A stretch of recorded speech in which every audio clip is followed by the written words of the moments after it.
Aleluya. Pero en primera de Juan capítulo número 3, verso número 2 y verso número 3. Y el año pasado compartí con la iglesia Peniel de la pastora Polanco, familia espiritual también de ustedes. Y en una campaña evangelística habíamos traído una presentación visual, un sermón ilustrado con una pregunta: ¿estás listo para el fin de los tiempos? Y estaba como que mirando esa presentación visual para traerla, pero el Señor me reubicó. ¿Cuántos saben que es bueno planificar, pero Dios es el que tiene la última palabra? El Señor nos reubicó a este verso y quiero que nosotros nos concentremos en primera de Juan capítulo 3, verso 2. Lo vamos a leer en la versión Nueva Biblia Las Américas. Amados, ahora somos hijos de Dios. Repita esa frase conmigo. Ahora somos hijos de Dios. ¿Qué somos ahora? ¿Qué somos ahora? Ponga atención a la siguiente cláusula. Y aún no se ha manifestado lo que habremos de ser. ¿Qué somos ahora? Pero todavía no se ha manifestado lo que habremos de ser. Pero sabemos que cuando Cristo se manifieste, seremos semejantes a Él, porque lo veremos tal como Él es. Y todo el que tiene esta esperanza en Él se purifica a sí mismo como Él es puro. Padre, gracias por tu palabra. Gracias por la adoración. Gracias por el drama. Gracias por este pueblo que se ha reunido a bendecir tu nombre, a adorarte. Y te pido en esta noche que tomes estos labios de barro y los utilices como instrumento de vida y de bendición. Padre, si hay un amigo aquí esta noche, que tú extiendas tus manos de gracia y salvación. Dios mío, cualquiera que sea la necesidad, tú la suplas. Ministranos una vez más. Gracias por todo lo que has estado haciendo hasta ahora. Gracias por toda la alimentación espiritual que nos has dado hasta ahora. Añade esta noche una bendición adicional y mañana sigue añadiendo, Dios del cielo. Completa la obra y finaliza lo que has empezado en este poderoso campamento. Bendice a las iglesias, a los pastores, a los líderes, a los jóvenes, todos los que estamos presentes. Y a ti sea toda la gloria, honra, alabanza para siempre, señores, en el nombre de Jesús. Amén y amén. Pueden tomar asiento, amados.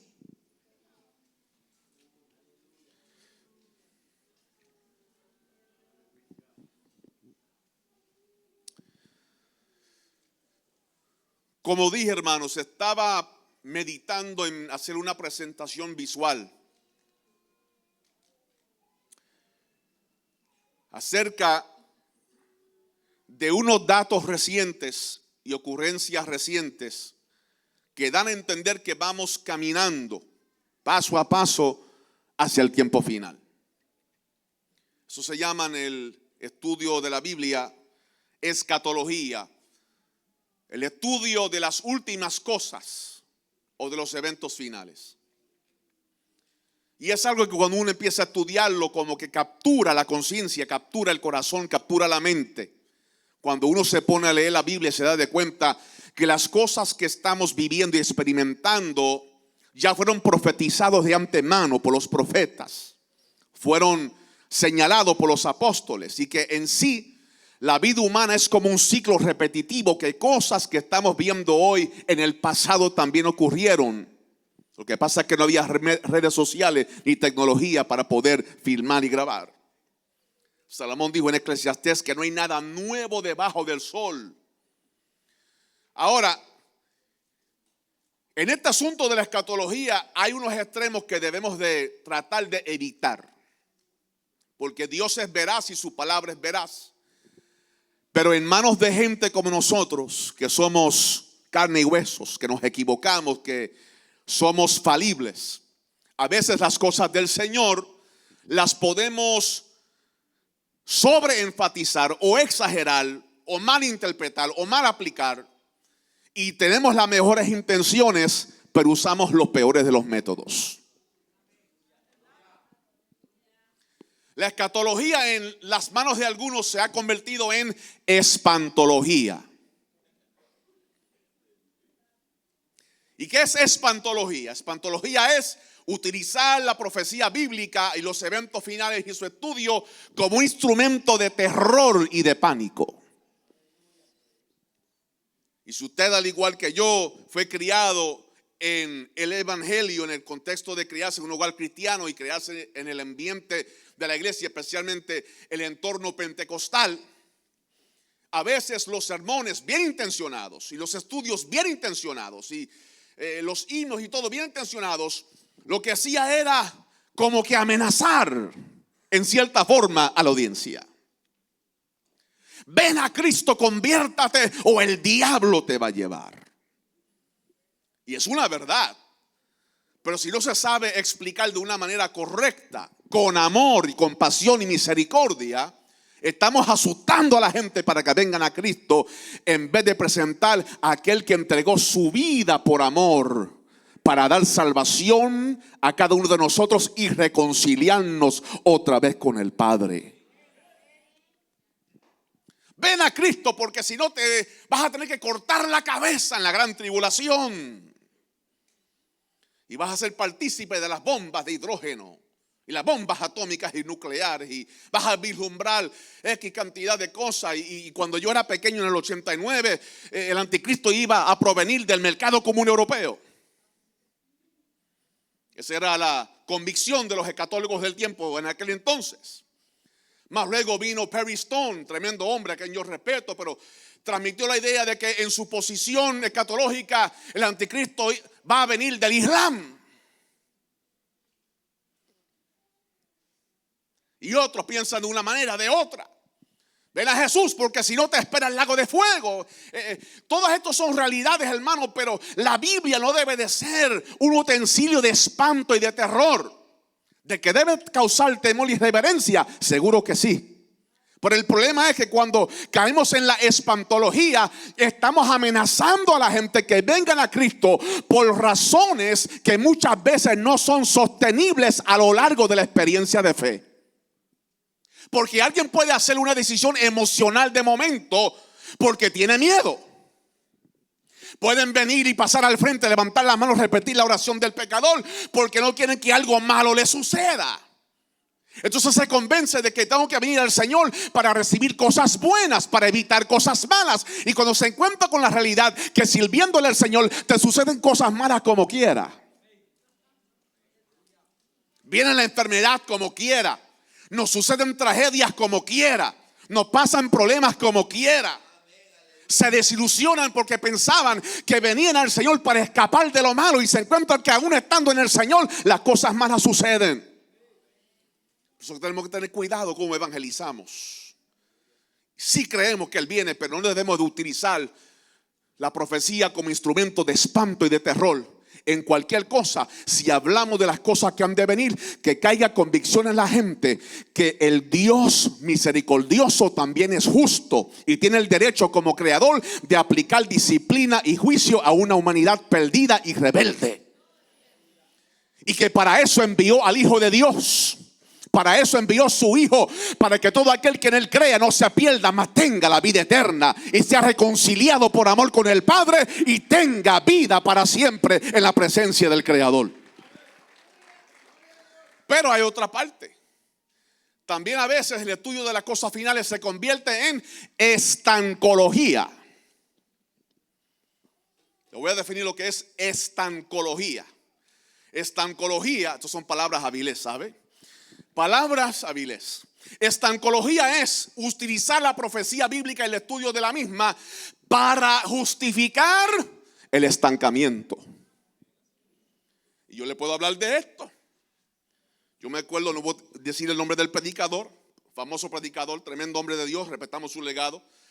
Pero en una ocasión en la década del 70 se le acercó, le dijo: fulano de tal, mire, yo estoy en proceso de construir una casa, etcétera, y X, así, sí, así, una familia, de todo. ¿Para qué te vas a envolver tanto a construir si ya Cristo viene? Ya han pasado 50 años. Si aquel hombre no construyó su casa, pobre de él. Hermanos, yo sé que el pastor lo puede testificar también, al igual que los destacados ministros. Gente que se casó con lo primero que encontraron en el camino.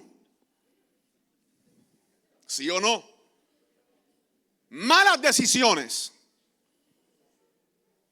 Porque querían experimentar el matrimonio y la vida familiar antes de que la trompeta sonara. Gente que no fueron a la universidad. No planificaron su futuro.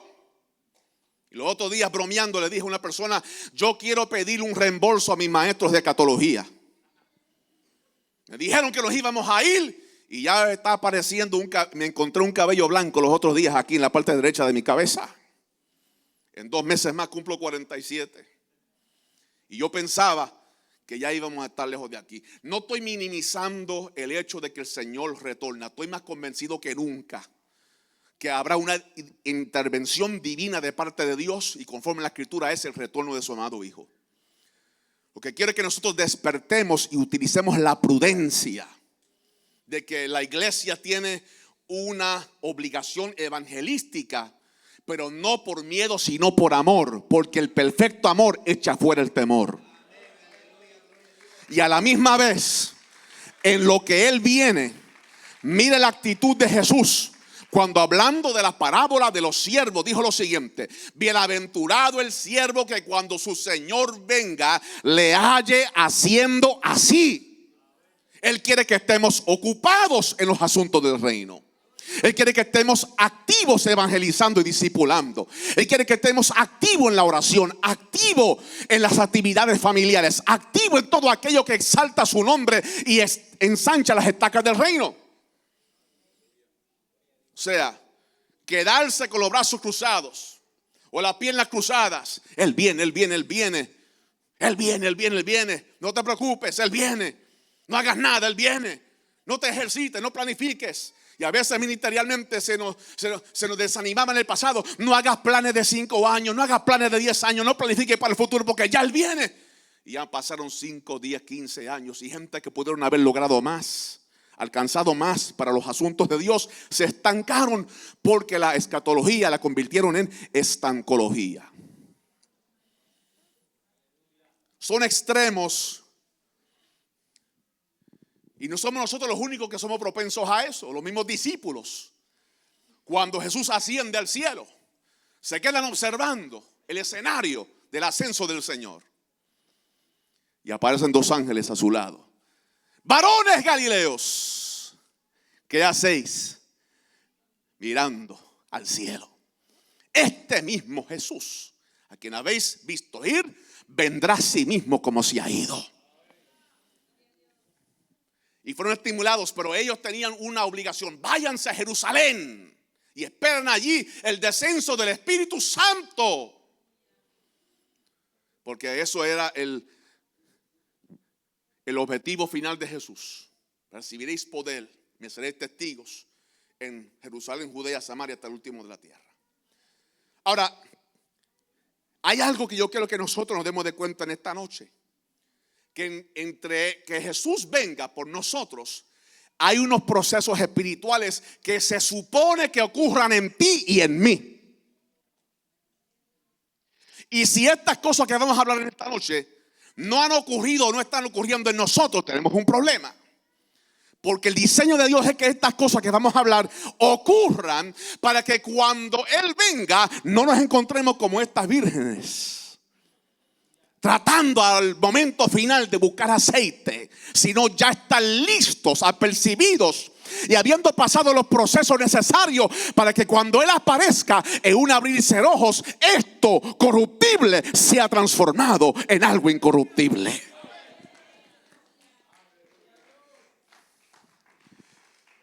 Oh Lord, help me with what I'm about to say here. En la Biblia hay cosas que a veces nosotros pasamos por alto, detalles que las pasamos por alto, pero que son detalles que si uno le presta atención te abren el lente espiritual a algo que no habías considerado anteriormente. Por ejemplo, te vas a Apocalipsis y todo lo que el apóstol Juan está observando, cuando usa la gramática para expresarlo, lo expresa en tenso pasado. ¿Qué quiero decir? Cuando expresa en tenso pasado, lo que está dando a indicar que para Juan las cosas que estaba viendo ya eran realidades sucedidas. Cuando vemos el panorama del Apocalipsis, las cosas que estamos esperando que ocurran ya en la mente de Dios ocurrieron. Juan las vio 2000 años atrás y todavía la generación presente no la ha presenciado. ¿Ve cómo trabaja Dios? Dios anuncia el fin desde el principio, y para Dios ya todas las cosas que nosotros estamos esperando que ocurran ya ocurrieron.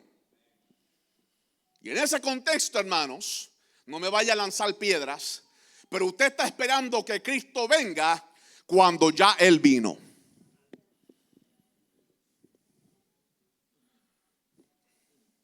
No me vaya a tirar piedras, no me vaya a llamar hereje, no me vaya a llamar apóstata. Escúcheme, ya Él vino. ¿Cómo? En el contexto espiritual. Porque en Juan capítulo 14, en su conversación con los discípulos, Jesús dijo: yo me tengo que ir, porque si yo no me voy, el Consolador no va a poder venir. Yo me voy y enviaré a otro Consolador, a Loes Paracletos, otro que es de la misma talla. Él va a venir y Él le va a recordar a ustedes todo lo que yo os he dicho. Estará con vosotros y en vosotros. Y yo y mi Padre vendremos y haremos morada en ustedes. No os dejaré huérfanos, vendré a vosotros. ¿Qué quiero decir con esto? Que a través del Espíritu Santo, el Padre y el Hijo han hecho residencia en todos aquellos lavados en la sangre que han confesado a Jesús como Señor y son cuerpo de Cristo aquí en la tierra. En ese contexto ya Jesús vino y está en ti. Y por eso es que cuando Él vino a ti, te entregó, como hablamos anoche, un ADN nuevo, una identidad nueva. Lo dijimos anoche y esta mañana la confirmó el pastor Obed, que si estamos en Cristo, nueva criatura somos. Las cosas viejas pasaron, todas son hechas nuevas. Y en ese contexto, cuando Cristo viene a nosotros en la experiencia de salvación, ya las cosas que estamos esperando en un sentido ya son. Por ejemplo, nosotros vemos en Apocalipsis, cuando se dice: el que venciere, le daré que se sentaré conmigo en mi trono, así como yo he vencido y me he sentado con mi Padre en su trono. ¿Sí o no? Pero en Efesios 2 Pablo te dice que tú estás sentado en lugares celestiales con Cristo Jesús. ¿Me estás oyendo? ¿Me estás oyendo? ¿Me estás siguiendo? Hay una experiencia que nos espera, pero hay otra que ya la tenemos. Estamos nosotros esperando un día estar en la gloriosa experiencia y escenario de Apocalipsis capítulo 4. Pero quiero darte noticia: cada vez que tú oras, tú estás entrando a la presencia del Todopoderoso. Por eso que en Hebreos se nos dice: entremos pues confiadamente ante el trono de la gracia, donde hallaremos misericordia para el oportuno socorro. Cada vez que oramos, estamos en la misma presencia del Padre. Cuando Pablo dice que estamos sentados, no está hablando de algo futuro. Ya estamos sentados en lugares celestiales con Cristo Jesús. Se llama en la teología el now not yet, el ahora pero todavía no. Cosas que ya son tuyas, promesas que ya te pertenecen, realidades que ya tú puedes experimentar. Se dice en hebreo que Dios nos dio a nosotros la experiencia de gustar de los poderes del siglo venidero. Que lo que vamos a experimentar en la gloria venidera ya estamos probando un poquito a través del poder del Espíritu Santo. Cuando Él sana al enfermo, estamos disfrutando salud eterna. Cuando Él está libertando al endemoniado, estamos disfrutando libertad eterna. Cuando Él te da vida en abundancia y te renueva, estás disfrutando la vida eterna. Y cada vez que la presencia de Dios viene sobre ti y se manifiesta, estás probando un anticipo de lo que un día experimentaremos para siempre en la presencia del Señor. Tú estás gustando el appetizer de lo que viene de camino para nosotros.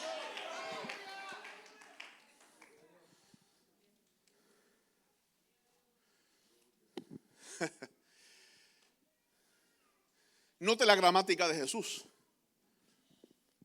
en Juan 14.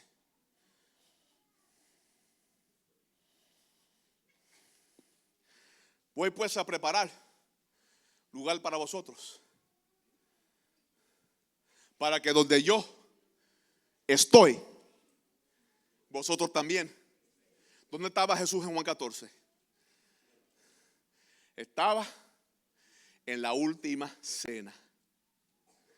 No podía haber estar hablando de un lugar físico.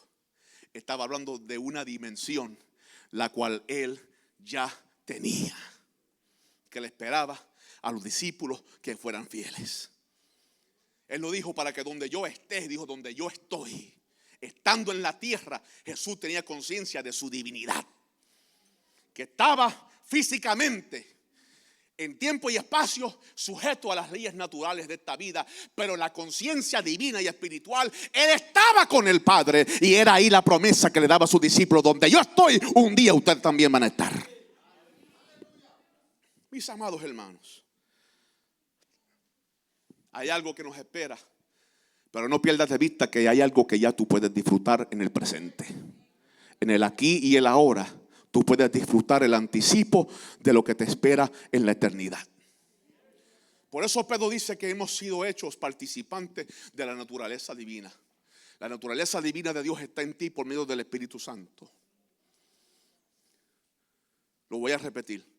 La naturaleza divina de Dios está presente en nosotros por medio del Espíritu Santo. Y tú dirás: ¿y cómo eso será posible con todos mis defectos, con todos mis problemas, con todas mis debilidades, con todas mis imperfecciones? Es que en eso es que Dios se especializa y se glorifica. Dios no viene a trabajar con las cosas que están completas. Dios viene a completar las cosas que están incompletas. Él se especializa en tomar tragedias y convertirlas en testimonios. Él se especializa en tomar lo que es imperfecto y darle excelencia. Él se especializa en tomar lo que está quebrantado, lo que está roto, lo que la gente patea, lo que la gente rechaza, lo que la gente señala. Él toma lo vil y menospreciado y lo glorifica, lo hace completo, lo hace bello, lo hace poderoso y lo exalta y lo pone en lugares de dignidad. ¿Por qué? Para eso es que Dios trabaja, para tomar el barro de nuestra vida y convertirlo en una vasija de utensilio para la gloria de su nombre. Déjame tomar un paréntesis momentáneo. A nosotros nos encanta trabajar con productos finalizados. Usted no va al supermercado a buscar semillas. Usted va al supermercado a buscar frijoles,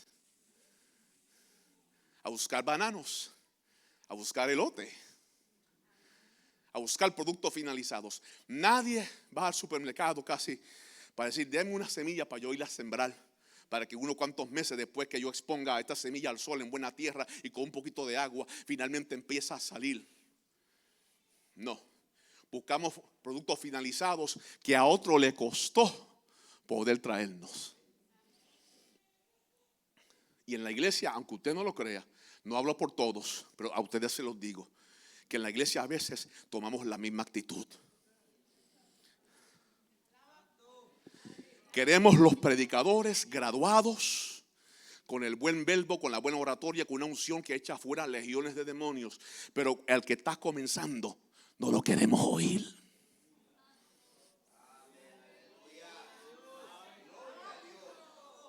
Menospreciamos a la gente que están en sus comienzos, especialmente cuando cometen errores en presencia nuestra, porque estamos esperando una excelencia sin errores. En Puerto Rico decimos metidas de pata. Estamos esperando gente que desde el inicio son un producto finalizado. Imposible. En el proceso en la cual Dios te está madurando a ti y a mí, vamos a cometer errores, queramos o no. Vamos a tomar malas decisiones y tenemos que nosotros entrar en ese espacio donde a veces la reputación se perjudica, pero eso se llama humanidad. Y cuando la gente dice, ay, pero qué humano es ese hombre, qué humano es esa mujer, Dios dice, exactamente es lo que yo necesito para ser glorificado, porque el poder de Dios se perfecciona en medio de las debilidades. Alabado sea el nombre. Es cuando tú no tienes nada, cuando no eres nadie, cuando nadie quiere, que aparece Cristo y dice, yo te quiero, yo te amo, yo tengo propósito, yo tengo planes. Yo voy a tomar la escoria y la voy a convertir en gloria. Voy a tomar la tragedia y la voy a convertir en testimonio.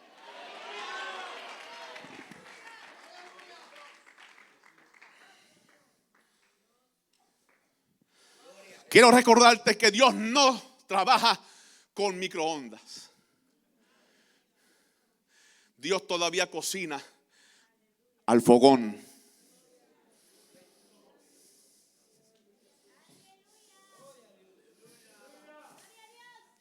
Nosotros queremos tomar a los recién convertidos y meterlos en la microonda y al minuto y medio que salgan pastores,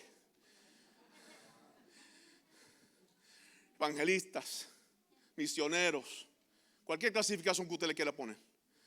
That's what we want. Microwave Christianity. Cristiandad microondas. Tomo a alguien de la calle, golpeado por el pecado, golpeado por las tinieblas, golpeado por el mal, lo meto en el microondas y a los 30 días sale el copastor de la iglesia, la adoradora. Así no son las cosas. Esto se toma tiempo. Dile que está a tu lado, esto se toma tiempo. La vaca mansole aquí.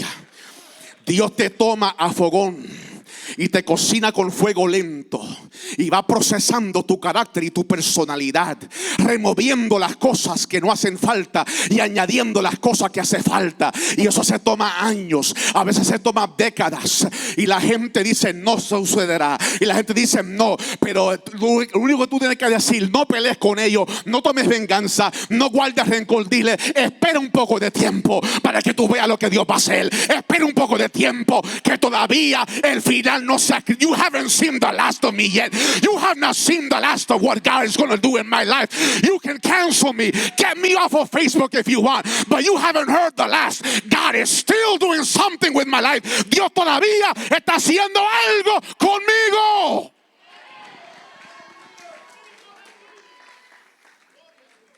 Que comenzó en vosotros la buena obra, la perfeccionará hasta el día. Así que todavía sobre tu cabeza y la mía hay un rótulo que dice bajo construcción. Pastor Obed, y cada vez que caemos en el error de pensar que hemos llegado a la cúspide, que hemos llegado al nivel máximo, cada vez que la vasija se llena hasta el punto donde ya no puede recibir más, el alfarero te dice, Jeremías, desciende a la casa del alfarero y allí te haré oír mis palabras. Por eso llegaste a este campamento. Dios puede hablarme allá en Washington, sí. Dios me puede hablar en Maryland. No. Dios te dio cita aquí en este campamento para recordarte que Él todavía tiene más cosas contigo, pero la única forma de extraerla es a través de un proceso llamado quebrantamiento. Levanta esa mano si puede. El quebrantamiento duele, el quebrantamiento es difícil, pero es necesario. Él te rompe y te hace de nuevo, y cuando te hace de nuevo te expande la capacidad para recibir, para que repartas en abundancia. Porque lo importante es fructificar para el reino de Dios. Un aplauso al que viva para siempre. A lo importante es que fructifiquemos y multipliquemos para el reino de Dios.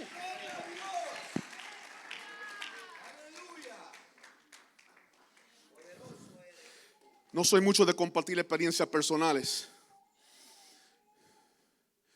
pero una vez estaba orando al Señor, le hice la oración que muchos de nosotros, si no todos, hemos hecho en algún momento. Lléname más. ¿Cuántos han hecho esa oración? Lléname más. Quiero más de ti. como un himno viejo de Merari Castro. No lo voy a cantar porque Dios no me dio garganta de cantante. Y esa sublime voz del Espíritu Santo, esa voz dulce, esa voz sublime, pero esa voz de autoridad, me dijo: no tienes suficiente espacio.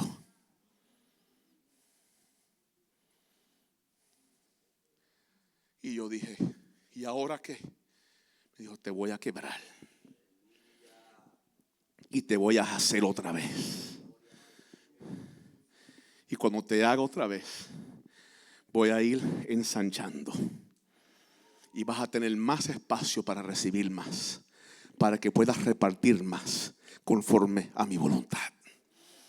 Y el problema es que muchas veces cuando pensamos que ya hemos llegado a cierta identidad y que la gente nos conoce de esta manera, y no estamos dispuestos a que Dios nos vuelva a renovar la identidad. Pero a veces necesitamos experiencias de quebrantamiento.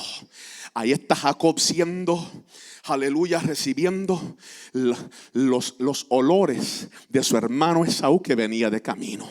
Y él sabía que estaba a punto de tener que enfrentar las consecuencias de todas las decepciones y engaños que había hecho. Y bajo ese temor se le dice a la familia: quédense aquí, yo tengo que ir para el monte. El monte es este campamento en esta noche. Y Jacob se va para el monte a vislumbrar qué va a pasar conmigo. Me están pasando factura por lo que yo hice.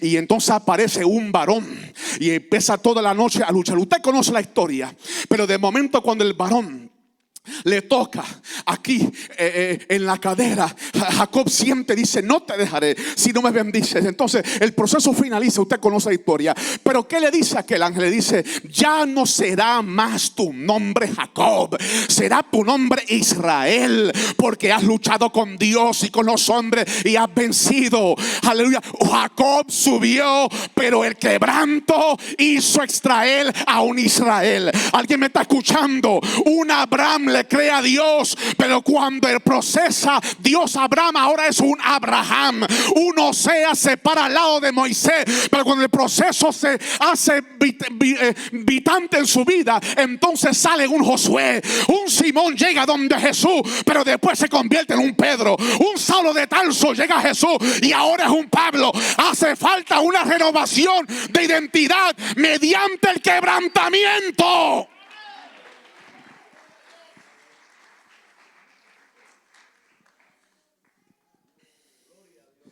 Aún el mismo Señor Jesús, fue cuando su cuerpo es martirizado y destruido en el madero del Calvario, que el nuevo pacto ahora emana de su sangre.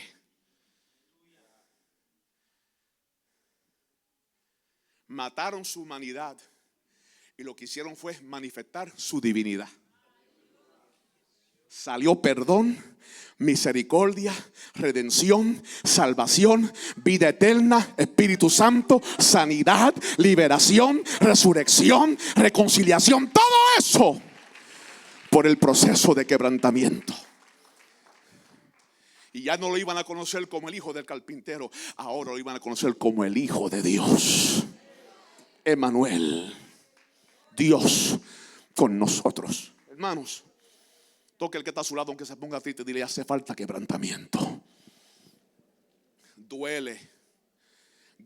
Si soy sincero, no me gusta, pero es necesario. Entonces hay un proceso, hermanos. Hay un proceso. Juan el apóstol nos dice que somos hijos de Dios. ¿Cuándo? ¿Cuándo? Ya lo somos. Pero añade algo interesante: ya somos hijos de Dios. Ya somos real sacerdocio. Ya somos linaje escogido.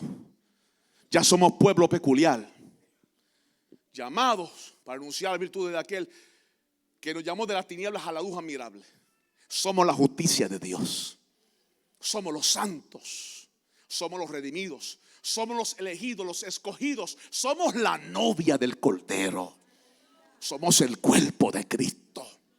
Somos los representantes terrenales de un Cristo poderoso. Somos embajadores del reino de Dios. ¿Cuántos alaban al Señor? Todas estas cosas usted lo es por gracia, por misericordia y por propósito divino de Dios. Pero para que no te acomodes, para que no te sientas comodito y comodita con esa identidad, Juan te añade una cláusula que te reta y que me reta. Amados, ahora somos los hijos de Dios y aún no se ha manifestado lo que habremos de ser. Toca a alguien aunque se moleste y dígale: todavía te falta. Si yo sé que tú te crees que tú eres el mejor adorador que hay sobre el planeta Tierra, pero todavía te falta. Yo sé que tú te crees el mejor de los mejores, pero todavía. Yo sé que tú llevas 50 años alabando a Dios, pero todavía te falta. Yo sé que tú tienes todos los conocimientos del hebreo y del griego, pero todavía te falta. Yo sé que tú conoces muchos misterios, pero todavía te falta. My God, somebody help me preaching here tonight. I feel the anointing of the Holy Spirit.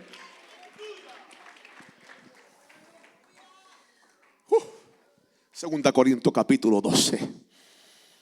Pablo dice: conozco un hombre, si en el cuerpo no lo sé, si fuera del cuerpo no lo sé, Dios lo sabe. Fue arrebatado hasta el paraíso, hasta el tercer cielo.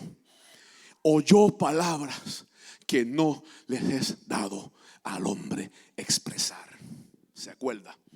De tal hombre yo me gloriaría. Pero, y se identifica, decimos en Puerto Rico, se choteó. Él se identifica, dice: yo soy ese hombre. Pero para que la grandeza de las revelaciones no me exaltase desmedidamente. Yo estaba en la nube 9 y ahora me van a bajar de esa nube 9. Para que la grandeza de las revelaciones no me exaltase desmedidamente, me fue dado un aguijón en mi carne. Y él lo detalla con lenguaje específico y colorido. Un mensajero de Satanás que me abofeté.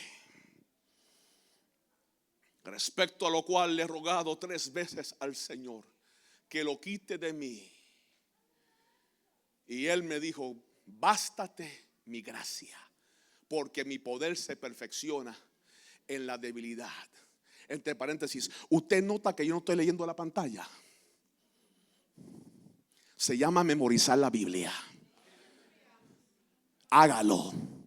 Porque si un día se va la luz y se van las antenas de celular y ya tú no puedes accesar las aplicaciones del teléfono, ni puedes accesar el portátil, o el gobierno se revela contra Dios y te quita la Biblia, todavía no te lo pueden quitar del corazón, ni de la mente, ni de tu alma.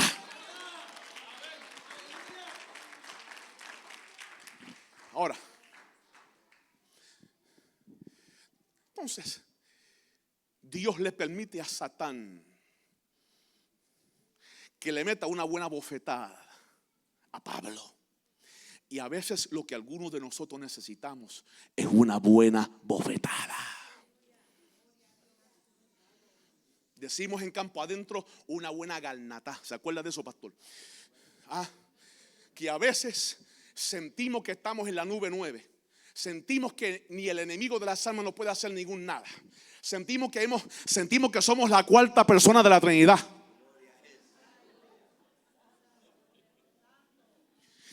Y viene Dios y dice: Satán, ven aquí. Fulano se cree que es la última alcapurria que queda en la vitrina. Solamente los puertorriqueños entienden eso. Se creen que es la última baleada. Aleluya, los hondureños. O la última machetada si eres de Guatemala. O la última pupusa si eres de El Salvador.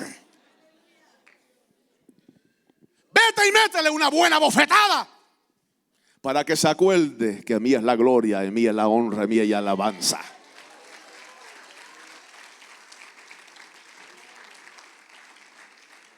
Ay, hermano, yo no sé. Son las 9:11 de la noche. Temprano, ok. Ese es uno de los misterios del libro de Job. La gente se pone perplejo cuando lo leemos, porque ¿por qué el sufrimiento? ¿Qué es lo que hace el sufrimiento? ¿Qué es lo que hace el quebrantamiento? Pablo lo pone de esta manera: esta leve tribulación momentánea crea en nosotros, produce en nosotros un más excelente y eterno peso de gloria. Mira el contraste: leve tribulación momentánea, eterno peso de gloria. La tribulación es leve y es temporal, con el eterno peso de gloria que nos espera cuando Cristo venga. Pero es necesario. Si usted se da de cuenta, cuando Dios le da permiso a Satanás para que toque a Job, Job sacrificaba, Job adoraba, perdió sus hijos, perdió sus pertenencias. En todo eso, dice la Biblia, no pecó Job. Alabó a Dios, glorificó a Dios. Jehová quitó. Si el nombre de Jehová bendito. Usted lo sabe. Hasta que Satanás pide permiso, déjame tocar el cuerpo.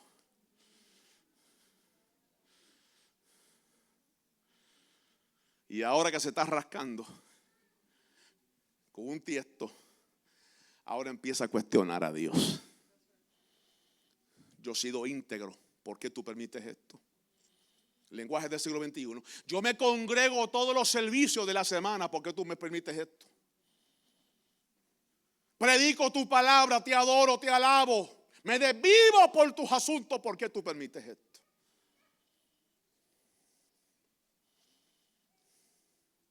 Mira mis remedios.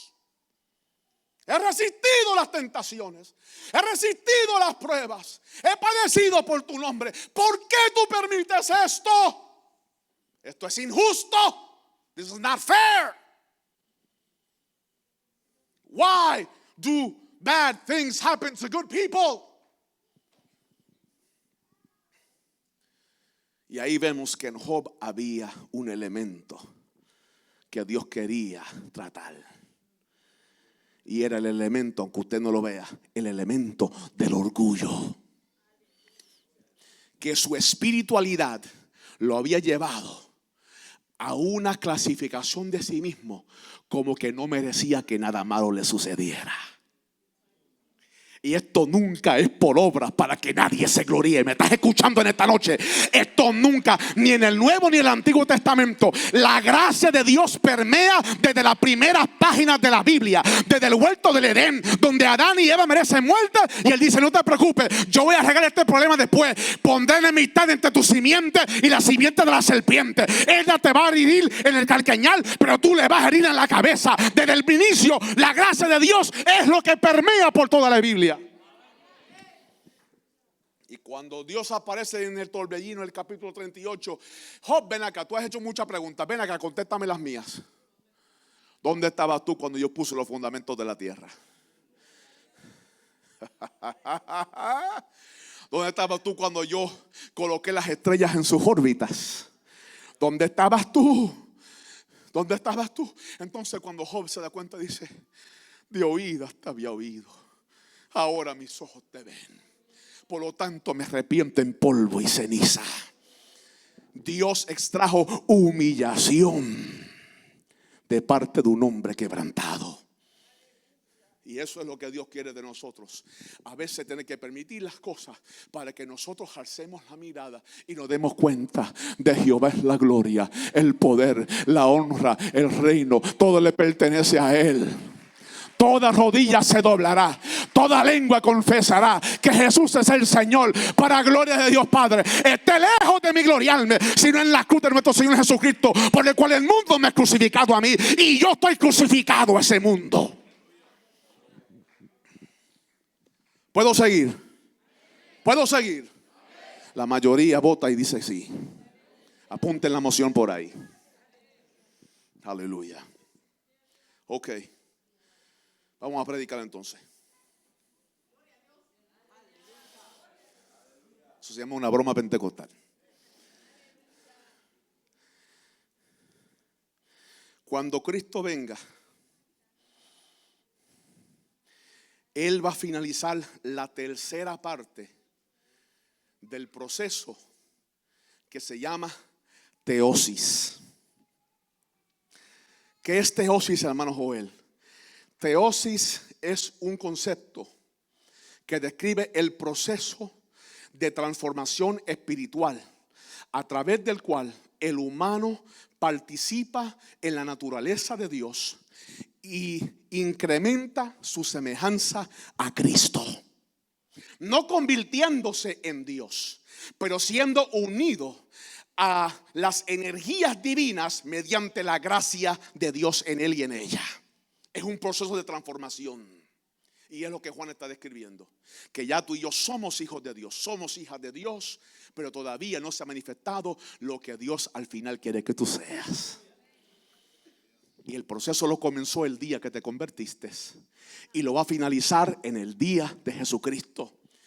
En el día de Jesucristo el Señor va a completar la última tercera parte que falta. Las primeras dos partes se supone que esté pasando en mí ahora. Te lo puedo describir. ¿Me da permiso? Cuando el hombre anda sin Dios, cuando el ser humano anda sin fe y sin esperanza, apartado de Dios, a veces ignorante de la presencia de Dios, de la realidad de Dios y de los estatutos de Dios, la Biblia nos dice que estamos muertos espiritualmente. Estamos muertos en delitos y pecados. Respiramos naturalmente, pensamos, sentimos, tenemos emociones, tenemos intelecto. Podemos dar la vuelta al mundo entero en 80 días, como un libro que yo leí en la escuela superior. Pero en medio de todo eso, espiritualmente estamos desconectados del Creador. Yo estoy convencido que por eso fue que Dios pregunta en el capítulo 3 de Génesis: Adán, ¿dónde estás? Porque sintió la desconexión que el pecado trajo entre él y la humanidad. Desde ahí entonces la humanidad está desconectada de Dios. Y al estar desconectada de Dios, estamos espiritualmente muertos. No podemos percibir las cosas del Espíritu, no son locura. No podemos creer, no podemos tener comunión con Dios, no podemos tener paz con Dios, a menos que experimentemos el nuevo nacimiento mediante el sacrificio de Jesús. Pablo lo dice: vosotros estabais muertos en delitos y pecados, pero Él os dio vida. ¿Qué pasó? El día que tú te entregaste a Jesús, el día que tú te entregaste a Cristo, el día que tú rendiste tu vida al Creador, algo pasó en ti. Se llama regeneración. Dios resucitó tu espíritu. Lámpara de Jehová es el espíritu del hombre. Dios prendió la luz en tu espíritu, en tu interior. Fuiste iluminado. Te diste de cuenta que estabas lejos de Dios. Te diste cuenta cuán sucio estábamos delante de la presencia de Dios. Te diste de cuenta que tú estabas totalmente en dirección opuesta donde Dios te quería. Y ahora que la luz llegó y reflejaste todo, ahora el Señor hace residencia y empieza a limpiar y a purificar. Y ahora tienes reconciliación y reconexión con el Dios del cielo. Cuando tu espíritu es resucitado, tú puedes tener comunión con Dios. Es en tu espíritu donde Dios hace residencia, según la naturaleza del que lo creó, porque Dios es espíritu. Reside en tu espíritu. Ese es el lugar santísimo del creyente. Es donde la presencia de Dios se manifiesta, ilumina tu vida. Es ahí donde Salmos 16:11 dice: en tu presencia hay plenitud de gozo, delicias a tu diestra para siempre. Tu espíritu es resucitado. Y ahora tú puedes tener comunión con Dios en la oración, en la adoración, en la comunión, en la congregación. Lees la Biblia y ya no es una fábula. Ahora es vida emanando de las páginas que transforma tu conciencia, transforma tu conducta, transforma tu mente, transforma tu alma, tu corazón. Toda tu identidad humana va siendo reemplazada por la identidad de Cristo en nosotros mediante el Espíritu Santo. Te vas desconectando de las cosas materiales de este mundo. No es que es malo que las tengamos, pero ya no tienen la importancia que una vez tuvieron. Porque ahora la importancia es Cristo en nosotros, la esperanza de gloria. Ahora ya no es importante mis planes y mi agenda. Ahora es lo que Dios quiere, cuando Dios lo quiere, como Él lo quiere, cuando Él lo quiere, con quien Él lo quiere. Todo se trata de Él. Amarás a tu Dios con todo tu alma, tu corazón, tu mente, tus fuerzas, y después a tu prójimo como a ti mismo. Antes pensaba en ti mismo primero y tú eras el centro del universo. Ahora en Cristo tú piensas en Dios primero, prójimo segundo, y yo quedo en el último lugar.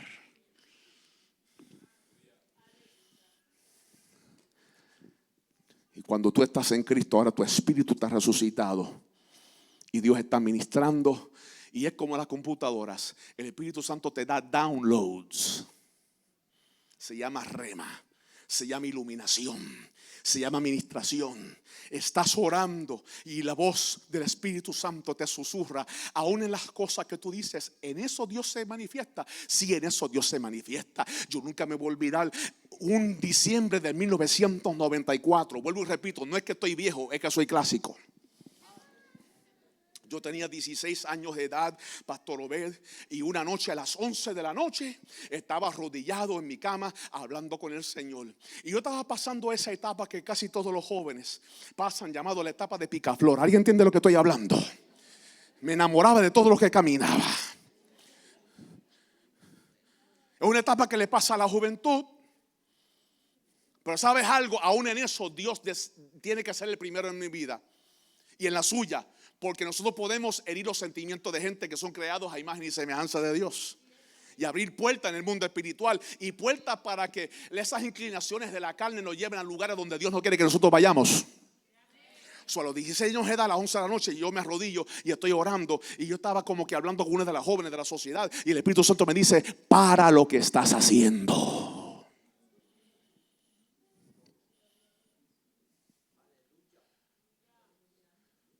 No temas, joven. Para lo que estás haciendo. Yo dije, ¿qué? Para lo que estás haciendo. Yo no escuché la voz como Moisés de estruendo de muchas aguas, una voz de bocina, voz de trueno, no. La dulce voz del Espíritu en tu espíritu, hablando suavemente. El silbo apacible que percibió Elías en el monte.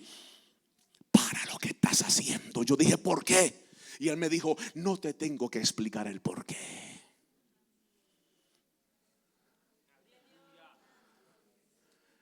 Obedéceme y verás. Al siguiente día tomé el teléfono y dije, hermana fulana de tal, me vas a perdonar, pero tenemos que detener las cosas. ¿Por qué? Porque el Señor me dijo que esto no es su voluntad. Meses después,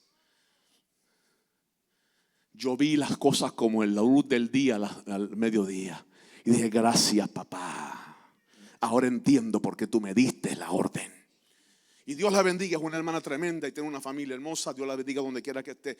Pero Dios tenía un plan específico para el hermano Avilés, con todas sus imperfecciones y debilidades. Y si yo seguía por un camino, porque hermanos, a veces nosotros creemos que porque alguien es salvo, que es automáticamente eso. No. Usted tiene que orar al Señor para todas las decisiones que usted tome, porque a veces no es un asunto de que le sirva al Señor, es que no hay compatibilidad. Levante esa mano si puede. A veces no hay compatibilidad y eso afecta.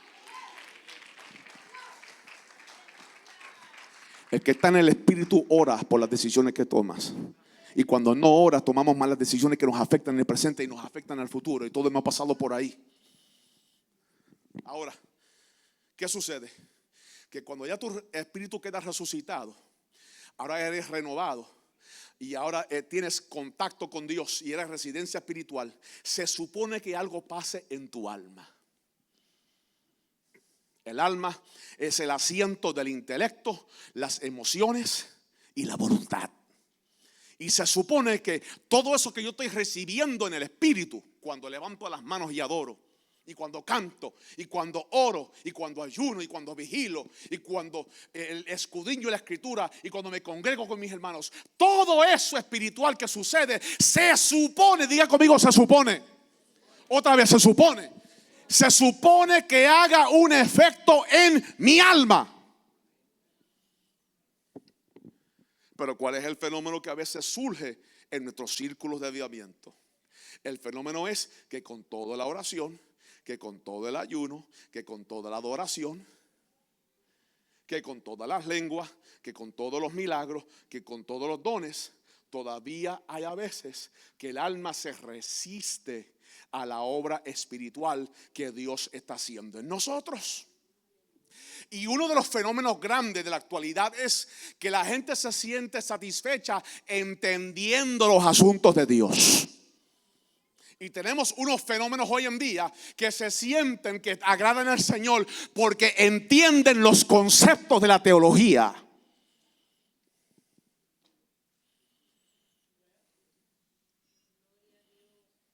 No, yo entiendo las epístolas paulinas, yo entiendo las epístolas generales, yo entiendo las 4 escuelas de interpretación de la escatología, yo entiendo el Antiguo Testamento, yo entiendo los libros poéticos, yo entiendo los libros. Yo he leído a Perlman, yo he leído a Henry Halley, yo he leído a MacArthur, yo he leído a Sproul, y estamos tan llenos de conocimiento, pero no se está viendo la evidencia de ese conocimiento hacer una diferencia en nuestras vidas personales. Gente que habla de amor, disertan sobre amor, pero están llenos de odio. Gente que hablan de fe, pero no pueden creer en el momento que la presión llega a su vida. Gente que hablan de la vida espiritual. Gente que hablan del poder de Dios, pero nunca han tenido una experiencia con el poder de Dios. Gente que hablan de nuevo nacimiento y siguen actuando como si no conocieran a Dios. Esto no es un asunto de entender la Biblia, esto es asunto de vivirla.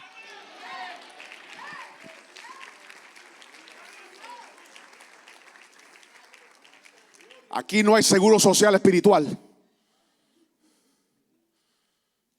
Llevas años, te felicito, yo también. Eso no me garantiza la eternidad. Esto no es por obra para que nadie se gloríe. No es el conocimiento, no es la experiencia, no son los logros. Es asunto de que cada día dependamos más de la gracia, dependamos más de la presencia y podamos decir: ya no vivo yo, mas vive Cristo en mí. Lo que vivo ahora lo vivo en la fe del Hijo de Dios, que me amó y se entregó a sí mismo por mí. Diga conmigo: se supone. Ya Él transformó mi espíritu en la regeneración.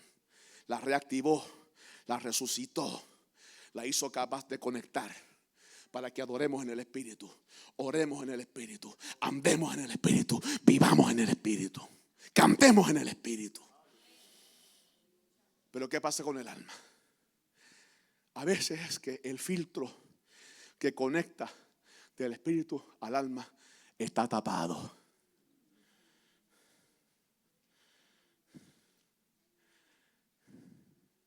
Está tapado.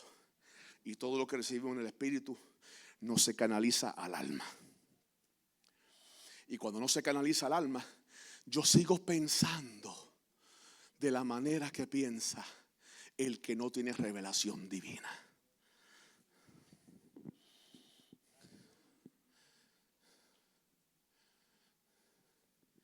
Y llega un Nicodemo a la presencia de Cristo y le dice: Rabí, gracias hermano, que yo sudo mucho. Gracias varón, gracias. Llega Nicodemo y le dice: Rabí, sabemos que viene de Dios. Tiene que venir de Dios. Nadie hace las obras que tú haces si no está Dios con él. Qué ética, qué protocolo. Jesús mira con ese rayo X de Superman y penetra la mente, el corazón y el alma de Nicodemo y dice: Nicodemo, si no naces de nuevo, no puedes ver el reino de Dios, porque tú estás hablando de conceptos que no conoces.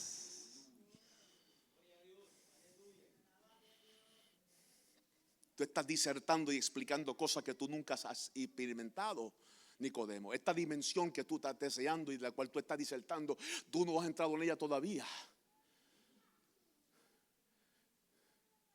Y Nicodemo dice: pero ¿cómo puede el hombre entrar otra vez al vientre de su madre? Jesús hablando desde una dimensión y de Nicodemo en la otra. Y así es Dios a veces con nosotros. Nos está hablando desde su esfera y nosotros entendiendo acá abajo con la mente natural. Y no estamos captando lo que Dios verdaderamente quiere hacer con nosotros, lo que quiere hacer a través de nosotros para que su nombre sea glorificado y el propósito de él en tu vida sea cumplido a un nivel mayor.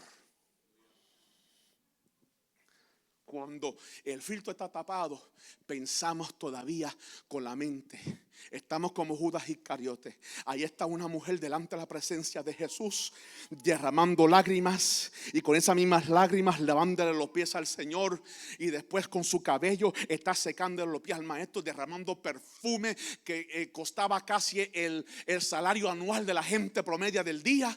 Gloria sea al Señor. Y ella derramando todo ese perfume, y hay un Judas Iscariote diciendo: ¿qué clase de ignorante es esta mujer? Ese perfume tiene el peso de casi un año de trabajo. ¿Cómo es que esta mujer va a desperdiciar este perfume? Esto se puede vender y darle a los pobres. ¡Qué mentiroso! Porque la mente carnal lo que busca es su propio bien. Cuando el filtro está tapado, nuestros sentimientos a veces los malinterpretamos por la presencia del Espíritu. Con el famoso lenguaje que usamos los pentecostales. Yo siento de parte de Dios. Cuando ocurrió el huracán María en el 2017 en nuestra isla de Puerto Rico, ¿cuánto de la gente dijo: yo siento de parte de Dios irme seguro? Si como están las situaciones que tomó meses y meses y todavía se está recuperando en alguna parte, seguro que sientes de parte de Dios irte. ¿Quién soporta estar sin internet en este tiempo? Y sin electricidad y sin agua potable. Cualquiera siente de parte de Dios irse. Cuando ocurrió la pandemia, el estado de la Florida, las reglas no eran tan estrictas como otros estados de la nación. Un montón de gente: yo siento de parte de Dios irme a Orlando. Pues seguro, si las regulaciones son más fáciles. Y yo me río cada vez porque mire, ¿acaso Dios no tiene lugares en Oklahoma, en Kansas, en Idaho, en Montana? ¿Acaso no hay comunidades latinas en esos lugares donde no hay una iglesia? Que Dios puede enviar un obrero para que levante una iglesia y expanda los territorios del reino. No, pero la gente quiere ir donde está el glamour. Oh, que no. Yo siento de parte de Dios.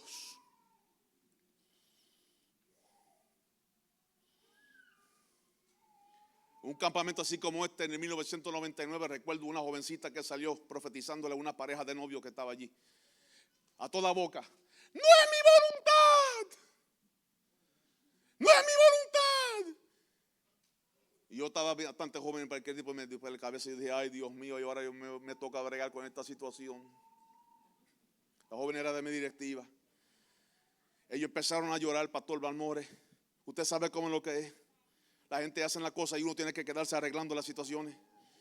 Y me reuní en privado con ellos. Y ellos me dijeron: hermano Joel, ¿cómo es posible? Yo dije: mira, fulana, ten paz. Fulano, ten paz. Tengan paz. Si ustedes son hijos e hijas de Dios.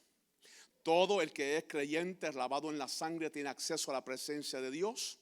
Y la presencia del Espíritu Santo habla y confirma. Tú no tienes que tragarte ninguna profecía. Pásala por el filtro de la Biblia y ponla en oración. Y si tú estás segura y seguro que tú estás en la perfecta voluntad de Dios, no hay profecía, no hay consejo, no hay nada que diga nadie que pueda ir en contra de lo que Dios tiene establecido para ti. 26 años más tarde, tienen 2 hermosos hijos y es copastora de una iglesia. La que profetizó, nosotros la introdujimos al que fue su esposo y hace 9 años atrás ella partió al descanso con el Señor. Yo no juzgo la salvación de la gente. A veces estamos bien motivados, simplemente que usamos los peores métodos. Pero lo que quiero decir es que muchas veces las emociones nos traicionan. Y nos saltamos a hacer cosas que Dios nos mandó a hacer. Y ahí donde Dios no nos mandó. Y a conectarlo con gente que Él nunca nos mandó a conectarnos. ¿Por qué? Porque el filtro del espíritu al alma, la vía de conexión, mejor dicho, está tapado. Y al estar tapado no recibimos la iluminación del cielo. Y es ahí donde operamos en los dones, pero el nivel de madurez se queda enano. Y nos molestamos todavía por las cosas más simples. Y nos ofendemos por las cosas más sencillas. Y dejamos de congregarnos por las cosas más sencillas y más simples. Y nos levantamos en contra de los ungidos del Señor por las cosas más simples. Y creemos que tenemos la autoridad que no debemos de tener. Gloria al Señor. Porque nuestra alma no ha sido transformada. Y el asunto es que la resurrección de nuestro espíritu pasa en un instante. Pero la transformación del alma se toma. Lo que la mente va siendo conformado. No os conforméis a este siglo, sino transformaos por medio de la renovación de vuestro entendimiento, para que puedas comprobar cuál es la buena voluntad de Dios, agradable y perfecta. Renovaos en el espíritu de vuestra mente. Porque el hombre natural no percibe las cosas del Espíritu, porque para él son locuras, se han de discernir espiritualmente. La mente necesita una metamorfosis, un cambio, donde la mente humana pasa a un lado para que la mente de Cristo sea puesto en nosotros. Las emociones pasan a un lado y voy a hacer la voluntad de Dios, no importando que el corazón siente. El engañoso el corazón es el corazón y perverso. ¿Quién lo conocerá? No es lo que siento, es andando en obediencia. Aunque mi corazón se revele, yo voy a andar en obediencia a lo que Dios quiere que yo haga, porque no es un asunto de lo que yo quiero. Hágase tu voluntad y no la mía. Y nuestro carácter va siendo transformado, nuestra personalidad va siendo transformada, hasta que nosotros reemplacemos la venganza con el perdón. Hasta que reemplacemos la justicia propia con misericordia. Hasta que reemplazamos la ira con paz. Hasta que reemplazamos la altivez con humildad. Hasta que reemplazamos la discriminación con amor. Hasta que reemplacemos la contienda con unidad. Hasta que reemplacemos el tiempo empleado en cosas que perecen con invertir el tiempo en los asuntos de Dios. Y esas son las evidencias de una alma transformada. Cuando ya no estamos buscando las cosas de abajo, sino que lo que nos interesa son las cosas de arriba. Colosenses capítulo 3 versos 1. Si pues habéis resucitado con Cristo, buscad las cosas de arriba, donde está Cristo sentado a la diestra de Dios. Dale un aplauso al Señor en esta noche.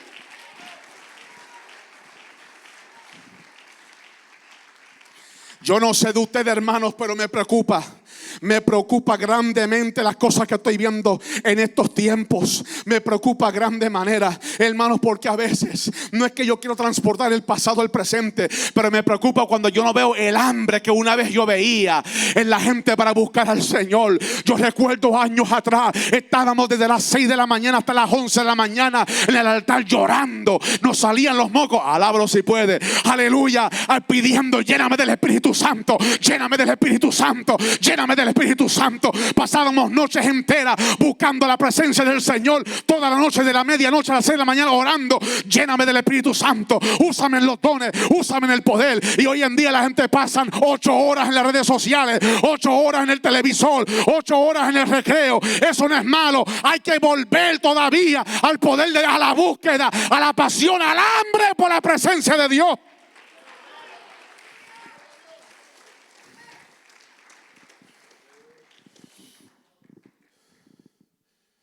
La primera parte es la resurrección de nuestro espíritu.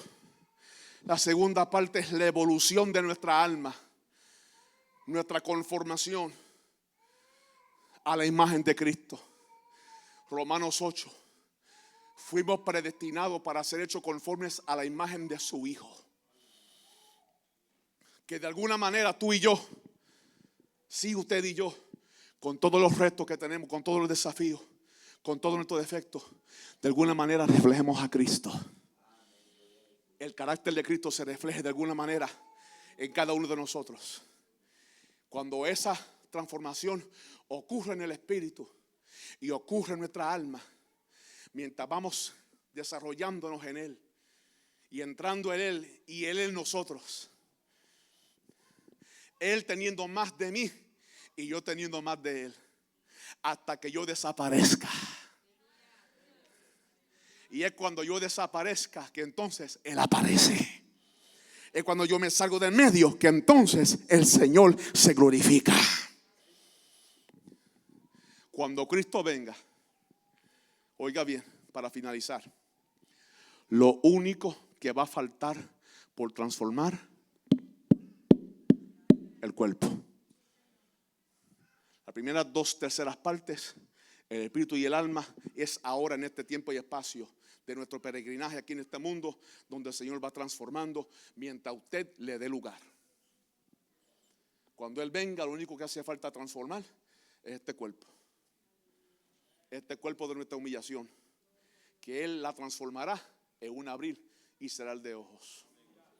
Nos dará un cuerpo inmortal, nos dará un cuerpo glorificado como el de Él, capaz de traspasar paredes y todavía ser tocado. Dile que está a tu lado, eso es para ti. Eso es para ti. Deténgase un momentito, hermano. Deténgase un momentito. Vamos, vieja escuela esta noche. Óigame bien, voy a finalizar. Cuando Cristo venga, lo último que hace falta que transforme es el cuerpo. Se supone que ya tu espíritu y tu alma hayan sido desarrolladas, y la mía desarrollada, conformada a la imagen de Él. Y Él finaliza, y entonces cuando ese proceso finalice y seamos transformados, entonces le veremos tal y como Él es. Por eso Romanos 8 dice que la creación está gimiendo, esperando la manifestación gloriosa de los hijos de Dios. Que tú termines y yo termine siendo lo que fuimos destinados a verdaderamente ser. Que lo verdadero, que esto se vista de inmortalidad, esto se vista de gloria, esto se vista conforme al propósito original. Y cuando eso suceda, entonces recibiremos al Rey de Reyes, Señor de Señores, el Mesías prometido, aleluya, y estaremos para siempre con el Señor. Pero si esas primeras dos facetas no han ocurrido en mí, ay. Si hay un amigo aquí que nunca ha conocido al Señor y te trajo en este campamento, no perdiste el tiempo. Estás en el lugar correcto para conocer a Cristo. Y si alguno de nuestros hermanos está desubicado, desquiciado, esta es la oportunidad para nosotros ubicarnos donde tenemos que estar y decir: Señor, ya tú resucitaste mi espíritu, pero ahora trabaja con mi alma hasta que yo pueda ser como tú, aleluya, y hasta que Él pueda ver su reflejo en mí, aleluya. Él viene, pero estamos nosotros preparados. Él viene y su obra se completará, pero estamos permitiendo nosotros que Él la haga en la actualidad. Con nuestra evolución, Dios desea que su teosis sea ejecutado en nosotros, que mientras el tiempo pase seamos más y más como Él. Póngase de pies.